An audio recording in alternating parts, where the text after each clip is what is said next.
প্রধানমন্ত্রী তারেক রহমানের ময়মনসিংহ সফর নিয়ে আরও জানাতে যোগ দিচ্ছেন সহকর্মী মাহমুদ শরীফ। শরীফ, প্রধানমন্ত্রী ঠিক কয়টার দিকে সেখানে পৌঁছাবেন? আর তিনি তো নজরুল জয়ন্তী উৎসবের উদ্বোধন করবেন, এছাড়া খাল পুনঃখননেরও উদ্বোধন করবেন। এছাড়া আর কোনো কর্মসূচি আছে কিনা?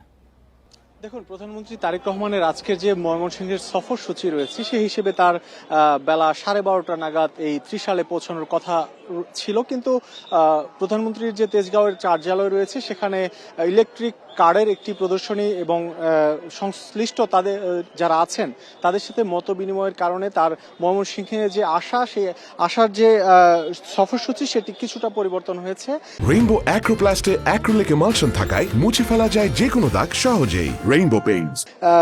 11টা নাগাদ তিনি তেজগাঁওয়ের যে কার্যালয়, প্রধানমন্ত্রীর কার্যালয় থেকে ময়মনসিংহের উদ্দেশ্যে সড়ক পথে রওনা হয়েছেন। তো সেই হিসেবে আমরা ধারণা করতে পারি তার ত্রিশালে এসে পৌঁছতে অন্তত বেলা 2টা থেকে 2:30 বেজে যেতে পারে। যদিও রাস্তায় আমরা ঢাকা থেকে আসার পথে যে চিত্র দেখেছি বিভিন্ন পয়েন্টে, অর্থাৎ উত্তরা, আবদুল্লাপুর, টঙ্গী থেকে শুরু করে গাজীপুরের চৌরাস্তা, এদিকে শ্রীপুর, মাওনা, ময়মনসিংহের বিভিন্ন পয়েন্টে কিন্তু আমরা দেখছি যে রাস্তার দুপাশেই নেতাকর্মীরা দাঁড়িয়ে আছেন বিভিন্ন ব্যানার, প্ল্যাকার্ড, ফেস্টুন নিয়ে প্রধানমন্ত্রীকে স্বাগত জানাতে, প্রধানমন্ত্রীকে এক নজর দেখার জন্য দাঁড়িয়ে আছেন।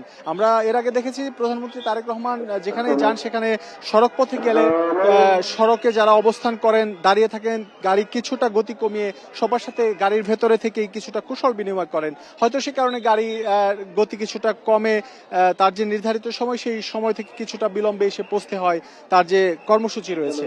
কর্মসূচির মধ্যে আজকে আমি এখন যে মাঠের চিত্র দেখাচ্ছি, যে খালের পাশে, ঠিক ধরার খাল, এটি 1979 সালে সাবেক রাষ্ট্রপতি জিয়াউর রহমান, তারেক রহমানের বাবা, তিনি খনন করেছিলেন। সেই খালই আজকে পুনর্খননের উদ্বোধন করবেন জিয়াউর রহমানের ছেলে প্রধানমন্ত্রী তারেক রহমান।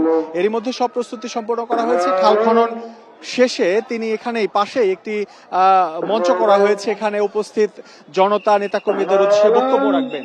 আমরা দেখেছি যে বিভিন্ন সময় প্রধানমন্ত্রী যেখানে যাচ্ছেন সরকারের বিভিন্ন উন্নয়ন কর্মকাণ্ড উদ্বোধনের জন্য, সেখানে কিন্তু তিনি বক্তব্য রাখছেন, নেতাকর্মীদের দিক নির্দেশনা দিচ্ছেন এবং সংশ্লিষ্ট এলাকা ঘিরে প্রধানমন্ত্রীর যে নানা পরিকল্পনা রয়েছে সেই পরিকল্পনার কথা তিনি তুলে ধরছেন।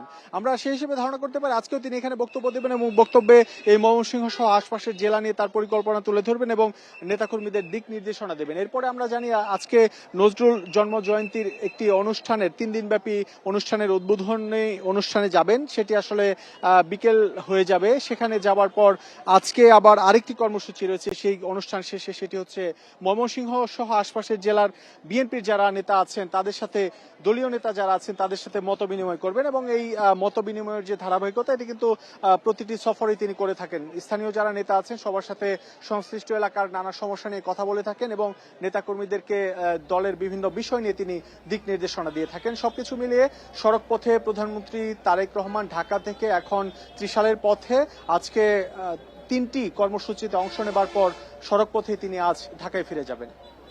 ময়মনসিংহ থেকে জানাচ্ছেন সহকর্মী মাহমুদ শরীফ।